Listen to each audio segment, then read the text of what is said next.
Good evening and welcome. We're welcoming Vance Major tonight to go over the review for his last movie that we watched. Um, and with me, as always, is Rambling Canuck Hello, sir. and also Vance Major What's of up, No Budget guys? Productions. What's Well, up, guys? Not too Not much. much, not much. So, initial reaction to our reaction. There we go. There's a tongue twister and a half. You guys seemed about as lost as I was at the end of making the film, and with good reason. I also watched the comments that were, or looked at the comments that were in there, and it was like, well, I can't blame these people. They're only seeing about probably maybe an eighth of the film that was supposed to be. So I was right. Sort of. It Sort wasn't of. supposed to Okay. be. Yeah, it wasn't supposed to be a part one of part two. It was supposed to be a full-fledged film. So we actually got through scene 1 through 3, and we were ready to start on 4. And this had, I think, 10 scenes in it, 10 or 12 scenes. And one of the people said, "Hey, I'm kind of getting burnt out of work and my personal situation at home and filming, can I take a break?" I said, "Sure, we'll take a couple months, it's not a big deal." Because again, for me, real life comes first. Yeah. And then the other guy left and went to a different job. So it was a matter of I couldn't get either one of the two main guys back. Oh. And so I sat on this footage for about a year and a half. And I was just like, fuck it. Let's just blow up the world. Because there's nothing, I can't do anything with this film. There's no way to write around it. Because what I had coming was, again, you're seeing like maybe an eighth of the film. Yeah. So it was frustrating because it's like I can either sit on this and do nothing, or and just not put out the film, or I can put out I mean, the ending of the film as it is right now shows about as much care as I have. Yeah. So. Yeah. But yeah, because it struck me, because out of all of your films, it doesn't matter what's going on in the background, foreground, the story always makes sense. I can always grab the story. And then this one was the one that I was just like, no, I'm at a loss. See I'm not sure. See how it was supposed to be was my character comes in the very beginning, and he shows back up at the very end, or at least maybe 3/4 of the movie, and he becomes he is the main villain. So after what would have originally happened had the vision of the film continued. So the guys leave the aliens, they run away because they're like, man, screw these guys, we don't want nothing to do with it, and they run. They continue on their path of walking, talking, getting to know each other more, opening up, and the one guy, the younger kid, talks about, he feels like a failure. He knows he is, and they look out over the city and they see the city just completely destructed. And he's like, I've got to go back. I've got to try to fix this. And the older guy says, you can't fix this. There's nothing to you can't. Mm-hmm. And he says, I've got to. This is my penance. So they split up. And the older gentleman, he continues on the path of going, I think it was up north, if memory serves. Mm-hmm. And then that's where he's supposed to meet the guy who yells at him in the woods. The guy's like, fuck this thing. Screw that, So he meets that guy and he's kind of like, he must have been with he must be part of that whole thing. Okay, I'm going to continue on this. I don't really want to be with this guy. Like, I'm going to continue going. So he continues going, and he ends up walking into what would have been like a trailer court or something. I probably would have shot it there, considering, it looks pretty vacant most days, and I can get away with, pretending to be the Walking Dead. So he sees in like the middle of this field a person that's laying on the ground, and surrounding them are these about maybe 6 to 8 people in these dark robes, and it's this cult like stuff. and they're chanting, they're doing like this real just evil cult stuff. And so he starts to run, and behind, like in the woods, like watching him watch them, you see like this werewolf hand kind of come into frame. And like you never see a werewolf because I don't have the budget to do something like that, but you see like a werewolf hand, and you're just like, okay, what is that? So he runs into these trailers, trying to kind of get away and regroup himself, and he stumbles upon this lady who is another nice person, or decent person, and they continue exploring this area, and they see these cameras that are like set up all over the place, and he's like, what the hell is this shit? And he realizes it's my character who's behind all this stuff, because when he leaves the house, he gets the older guy gets stabbed by me, and the younger lady, she tries to stop him, but she gets knocked out. Okay. And then at the end of the film, as my character is about to kill him, him, because in the previous film, my character was the one that got his daughter and the grandchild killed, if you remember from the second film, the girlfriend. Right. And I intentionally put that picture in there for that reason. So as he's about to kill him, he tells him, he's like, I'll let you live. You just, you have to. I forget now because it's been so long since I've seen that script. It was. I forget what exactly it was he was supposed to say, but it's basically something like, say that I'm the best, or say that I'm this, or what, yeah. And I forget what exactly it was he was supposed to say, and forgive me if I'm butchering it. But the older guy basically tells my character, go screw yourself. Yeah. And so as my guy stabs him, my character also gets stabbed by the younger kid. And then the lady comes out because she's now up, and she helps the older kid fucking. I think we're gonna try to do 2 stab wounds or something, like through the chest. Like it was how we were supposed to do it was gonna be really intricate. On like, oh man, this will pop through and this will be really cool. And then at the before the end of the film, she asked him, she's like, why did you help us? And he's like, because that's my friend, and he gave me a second chance. So they both the younger kid, because the older guy dies. So both the younger kid and the lady both go off to, wherever they're, north, or wherever the adventure takes the, wherever. Yeah. Like that's how I would end the movie. So in the whole thing, I really wanted this to feel like a Twilight Zone-esque, like what is going on with the world. It's so crazy. You've got cult people, you've got murderers, you've got zombies, you've got aliens, you've got werewolves, like what is going on. And I think I had one other thing, and I forget what it was at the moment. Again, it's been years since I've even looked at that script. Were the aliens going to play any other role in this, or was that just a one-off I saw? I wanted there to be a over the radio that they were listening to.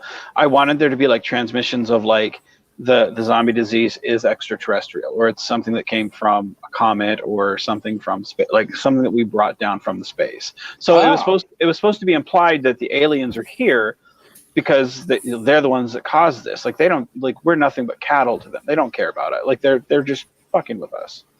So that's why But like, so that was the whole thing. And given the fact that we had to stop as I cut production as they're running off, it's like I'm sitting here going, I can't tell the story. Like, not even, usually if I, if I had lost one, I could say, well, let's just replace this character and bring this character in early, and let's just continue going. Like, I'm very flexible on all of my films. Yeah. But losing both your main leads. Yeah, it's like, oh, now I'm boned. Exactly. So what you guys got was an incomplete picture. So as I'm listening to the review, I'm like, yeah, I get it. And I think one guy was like, I think he had said to you that he thought it was like one of your guys' films, and now that he knows it's not, he can rag on me for it. And I'm like, well, dickhead, that's why you have to wait and listen to what I'm saying, because it's an incomplete film. You don't know, Yeah, exactly. But Yeah. like for me, like the biggest one was, like I had even said in the review, your character when we see him on screen, you automatically get that implication. Okay, this guy's going to come back and he's going to be the one that F's with them.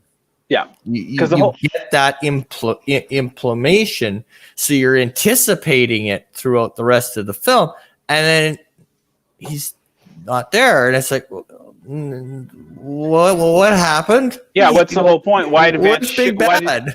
Why did Vance shamelessly shoehorn himself into this film? Like, we don't like, and right into the camera. Like, I mean, the reason I did that was, like, one, I really wanted this character. I didn't even want to be in the film at first, but the more I wrote this, I was like, if I'm going to have a main bad, it would make sense for this character who I had written 2 films prior.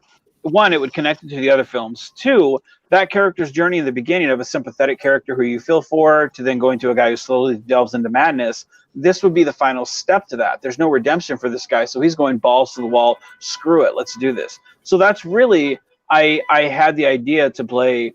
If you're familiar with my Star Trek films, the character of the Phantom, yes, I very much wanted a character like that.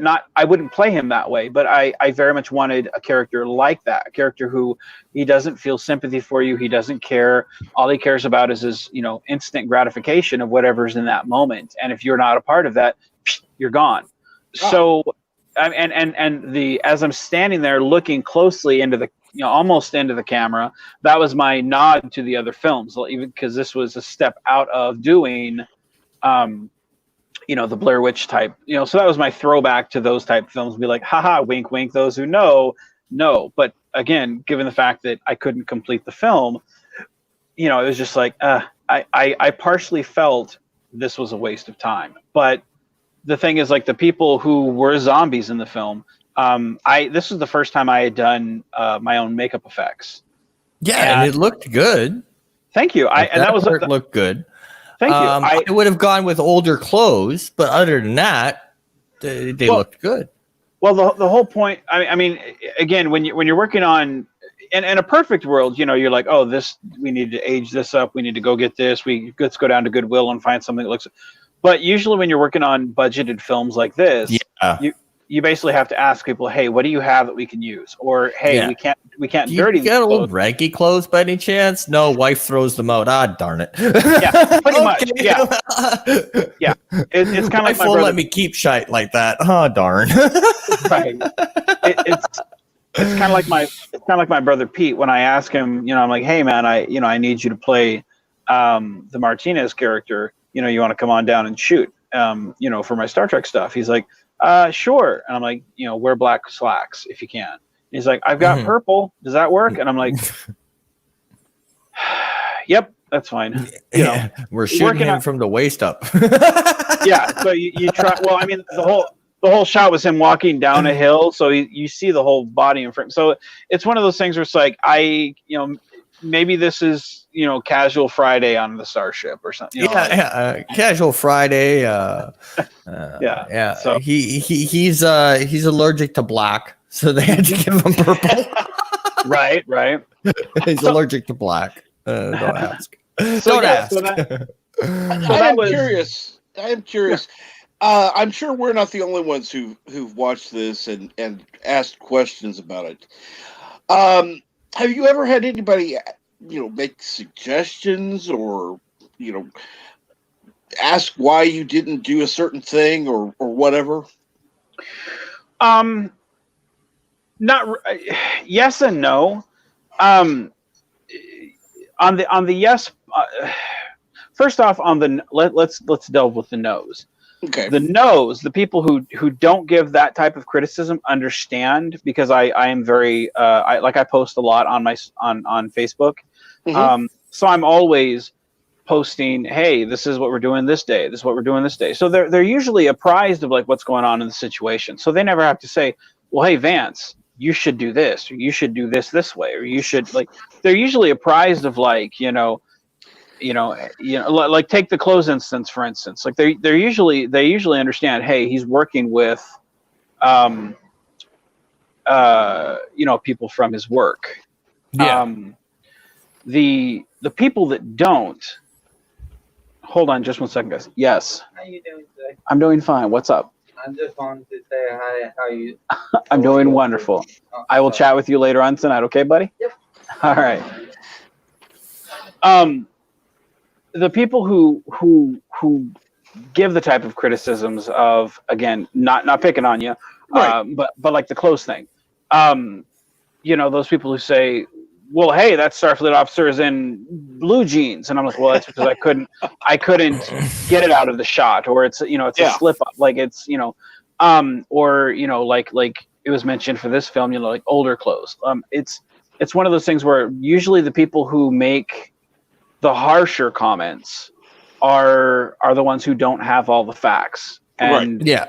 so usually on most of my film, and don't get me wrong, I appreciate criticisms. Mhm. I don't like cynicism. Right. Because a critic, you can learn something from it, and you're like, oh well, I can grow. A cynic, no matter how good of your film is, you can't please Yeah. them. It's always going to be garbage. Yeah. Yeah. Yeah. So that's something I take into account. Like with this film, the people who commented negatively on it when you posted the review, like I can't help but be like, no, you're right, absolutely right. I mean, you're wrong, but you're right. You have absolutely have a right to feel this way because you have an incomplete vision for the film. Now, let me ask you guys this: based on the film that I sold you, does that sound like the film that you guys watched? No. No. Even though the start is the same, the first 3 scenes are the same. But you saw where the story was headed. Whereas now I'm just like, fuck it, throw an asteroid at the Earth and destroy it. Let's just be done with this and put it out. And that is ultimately, I was like, because like for me, like watching this film, like I said, in most of your films, it doesn't, like, what I've always liked about your films for me is the little things, the story, how no matter, even if, the person isn't acting the part all that great, or the uniform is not correct, or the ship doesn't look exactly like it should, the story is always so perfect. Yeah. Right. For what I'm watching, that it almost overcompensates for anything else that's in its surrounding. Right. During this film, however, because it's not a complete thought, I'm only getting half a thought. Right. It because that end is not there to overcompensate for everything else stuck out to me. If that makes any sense.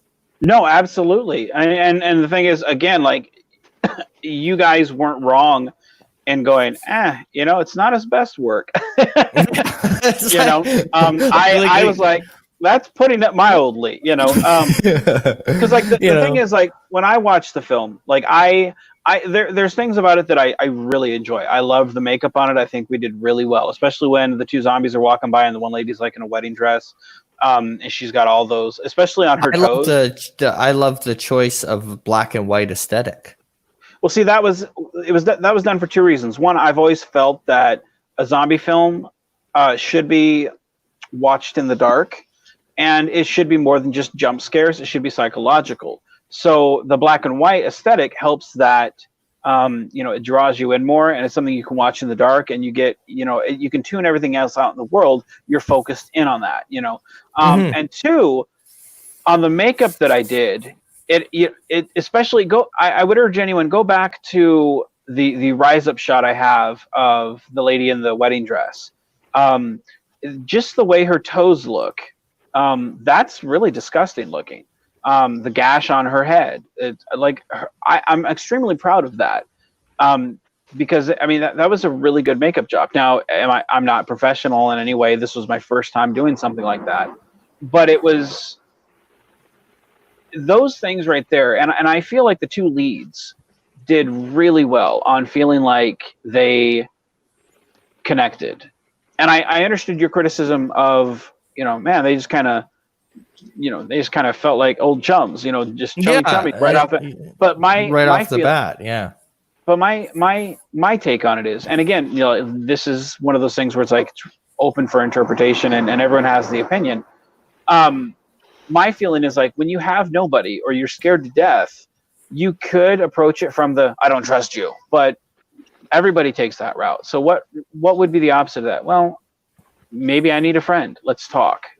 Yeah. So I mean, to me, I felt like everybody does this. Let's go over here and try this story. And plus, given the fact that we people in my films always do this on their off time, I don't really have a lot of time for angry, distant, brooding. I'm just like, no, let's just delve into the story. We don't need to see any of that because we don't know how much time has passed since they left, since they first met, and then that walk. Could be an hour, could be 3 hours. So none of that stuff really needed to be. It really didn't add to the story. So to me, it was just like, let's get this out between these two that they have a connection. He leaves. And then he comes back at the end. He wants to save his friend, but he can't. And then that's how he gets redemption. Because in this world where there's no redemption, where do you go? Yeah. So to me, that was more important for the story. So not saying you're wrong because you're not. I'm just saying that was where I was coming from. So yeah, that was your vision for it. Yeah. And a lot of it too is you look at it through your own eyes, right? So a person who's very open and wears their emotions on their sleeve will look at that and go, yeah, okay, I can totally buy that. A person like myself who is rather reserved and the old saying, two faces have I, who the one that people see and the one that is true. I lived so much of my life like that. And I could see in this kind of a situation, if I'm putting myself into that character's position, I'm going back to that way, right? No, I'm not going to let people see weakness. I'm not going to let people see, that's just going to be who I am. Well, I felt that for me, and I don't think I got it across, but I mean, my mentality was, when you're constantly stressed out because you can't sleep. None of these people obviously have gotten a good night's sleep in quite some time. Again, if it was me, I'm not very trusting of people. So I wouldn't be like, hey, guess what I did to my girlfriend? Right off the bat, like 3 seconds after I just met you. But I mean, that's a hell of an opener, like, hey, my name's Jake. Yeah, I cheat on my girlfriend. What? Get the hell yeah, exactly. It's like, dude, you're trying to win him over, right? So the first thing you do is tell him I'm untrustworthy. That might not be a good idea.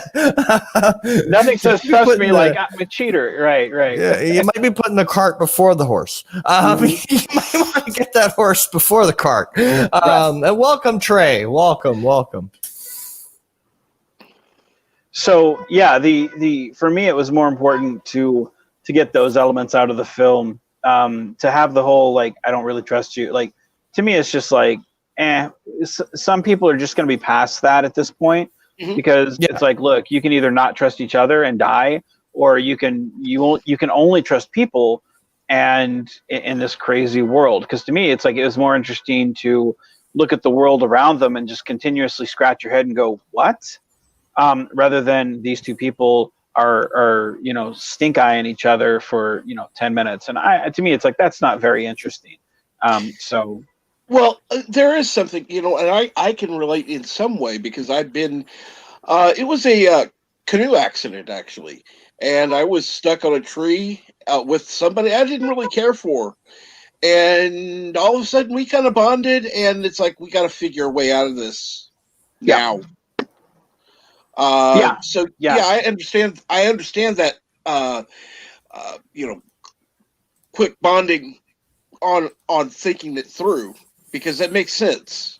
Yeah, this is dangerous. When you're against an equal opponent, which in this case it's the world, you don't really have time to be like, oh, what about you? And to me, it's like, I really want, like, I think my stories generally are pretty quick to the point. I seldom take a long time to get to the story. So it may not have been executed properly. And again, some people may say, you know what, you didn't do it right. And that's fine. Because again, films are just a matter of taste. Right. Yes.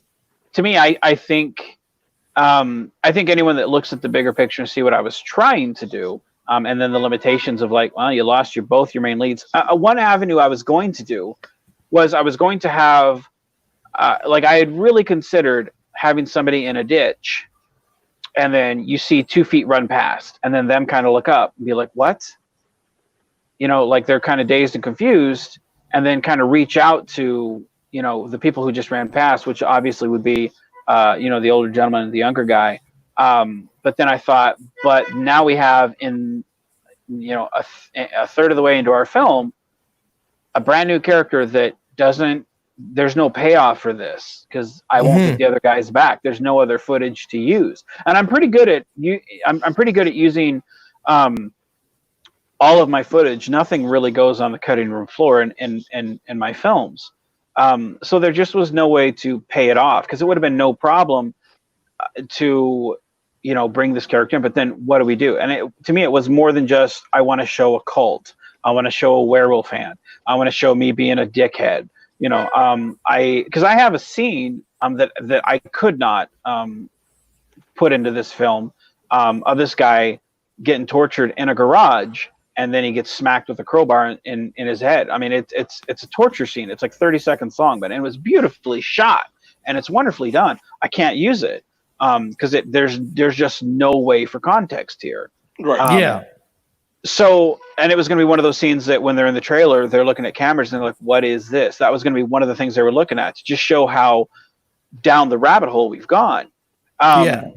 So to me, it was just more like, it's a disrespect to these characters to try to do something more. Let's just blow up the world. I don't care because my heart was just not in it anymore. So yeah, I think it kind of showed. Yeah. It's like, what do we do when all else fails? Lob an asteroid at it. Yeah. like I'd love to redo this. I'd love to redo this film in a sense, like maybe the back half of it and maybe just change the beginning part. Cause of course I can't redo, reboot, the beginning of this film. Cause I think it stands on its own. Like I'd be interested in doing another zombie film and redoing the other story. But it's one of those things where it's like, I liked the alien elements. I thought the zombie stuff worked well because knowing it was supposed to be a Twilight Zone-esque vibe, I felt it gave it that. However, as the film stands now,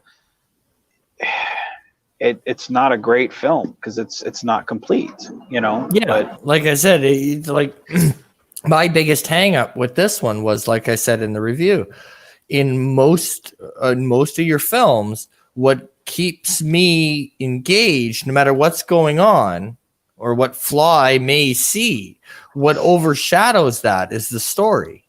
Right. And the way it's written. And then for this one, I didn't have that fall back on. So now everything just stuck out. And it was just like, well, now everything is brought to the forefront. And it's like, oh, why is this that? And why are these aliens there? They look goofy. What? Well, and it just snowballs, right? Because your brain isn't, with most of them, you have the story to distract you from the little things, the imperfections. It's like looking at. It's like what are those pictures where if you look at it long enough you see it? Magic eyes. What is it now? Magic eye. I'm not sure. I mean, that's what my kids call it. Let's go with that. It's like someone has put a third of the picture in one of those things, and you're staring at it, and you're like, I can't guess what this picture is because I don't know what I'm looking at. And that's kind of what this film is. Like, I really feel like their dialogue between the two characters, I feel like that is very strong. I feel like the makeup is very strong. But that being said, as a whole, this film's not good. But it's because it's not a complete film. And like I've always said, like my Star Trek films, my Star Trek films really aren't Star Trek films. They're just films there's just stories that happen to take place in that Star Trek universe. You could always change the setting, and the essence of the story would still stand. And that's, I mean, if you look at just the conversation pieces, just that one scene where they're talking, I mean, that's very, very close to like one of my Star Trek films. And that's, I was not kidding when I said, it's, my stories are just stories. I don't really care about the environment. All that is just window dressing. I wanted to tell a story about a guy who cheated, and then he feels bad about that because his girlfriend offs herself. And then at the end of the film, he finds redemption. To me, that's what the story was about. All these other things were just window dressing to me. Yeah, that's just window dressing. Yeah. Yeah, but I mean, that's the core essence of like what my Star Trek films are. They're just stories. So I wish you guys could have seen the final product. Because I think there's a lot of potential in it, but sadly we just couldn't do it. So no, I totally get it, but absolutely, and knowing now what you actually had planned, that actually sounds like a really good movie. I think we need to start a hashtag. I think we need to join the youth and start a hashtag. Voices of the Dead Part 2. No, like this, we'll just get that trending on Facebook, and then Vance will curse us every morning. It's one of those things where it's like I really wish, I really wish we had gotten to tell the story we wanted to tell, because I think it's a great disservice to what was actually done in the film, because this was supposed to be. Oh my God! You could call it the director's cut. A director's cut that has like 300% extra footage, right? Oh, isn't that what a director's cut is? I suppose Hollywood does it all the time. No, I know you just bought the special edition. I know you just bought the box set. I know you just bought this other one, but this is the director's cut. If I get enough people. If I get enough people to bug me, because I've had a couple of people ask me if I'm going to do more zombie films, and I'm like, well, in the first film, he's, it's kind of, you think he might have got eaten by zombies, and I bring the character back, and at the end of that next film, like, the atomic bomb goes off, and then this one, like, I literally destroy the world. Like, how do you come back from that? So I mean, it's always, I always feel like in all my zombie films, like the ending of the previous movie never really matters, because you just keep going on. You're just like, we'll ignore it and just go, I don't know if they're like, I'm open to it. Like if people really wanted it, they'd let me know. But sadly, most people are more interested in my Trek stuff than original content. For me, I don't really care what I do, because I just love to create. So never say never. So, absolutely. I'm glad to hear you say that. No, I want to thank you for taking the time to talk to us about it and let us know really what you had in mind initially. And that changes the whole perspective of what we watched. Oh, it's my pleasure. I mean, the thing is, like, this is the first time I've actually talked about this film, because I think all the reception on it, because they knew the frustrations that I went through and all the problems, because they follow me on social media. So of course they're looking at it and they're going, "Oh man, it's a great film. It's a great film." I'm like, "Oh, thanks guys." But in my heart, it's like, I've never told this story. Not in its entirety. People know, oh, there was supposed to be more, we couldn't finish. And that's about as far as I delve into it. Cause I people are more interested in, hey, what about your Trek stuff? I'm like, okay. I have done other things, and that's the reason why I actually wanted to start with other things other than the Trek stuff, because that is what you're known for. And I wanted to go in another direction where it's like, okay, this is stuff most people haven't seen. Right. Just like next week, the video that will drop on Captain Trek's channel will be our review of your superhero movie. Yeah. Pursuit. Yes. It would be more accurate to say vigilante film or Vigilante? RLSA. Well, yeah, that's kind of like a superhero-esque. Yeah. Yeah. Vigilante got Yeah, it's not a long film, but I think it's I like it. It's far from perfect, but I like it, and everybody who worked in it, really put a lot of heart and soul into it. So, and that's the one thing that I enjoy.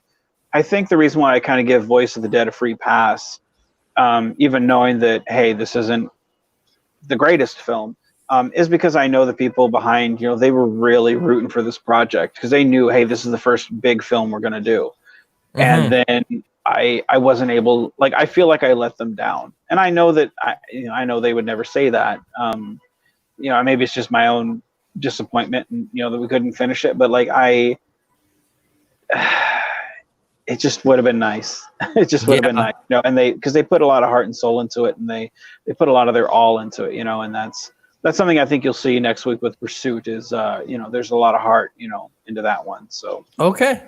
Well, I'm looking forward to it. Cap, I'll send it back to you.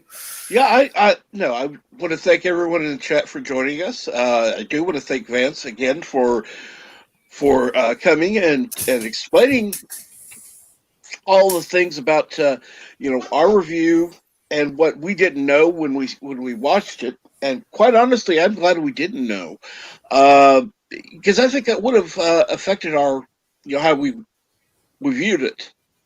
Right. Yeah. And just remember, folks, # Voices of the Dead Part 2.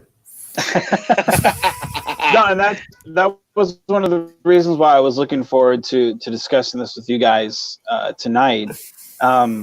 Is because it was like I feel like this one, more than most of my films, I have the most to say out of the what ifs, because usually you guys get to see like what was there and we can discuss. Well, how come you did this, or how come you did? Whereas with this one, it's like, no. Here's what we would have done, So, thank you for giving me the chance to explain it. So thank you. You're welcome. And again, thank you everyone for joining us in this chat. And please, if you like, please hit the like button, share, and subscribe if you haven't already. And Ramlin Canuck, I'd like to thank you for joining us as well. No problem. And everyone have a great night, and we will see you soon.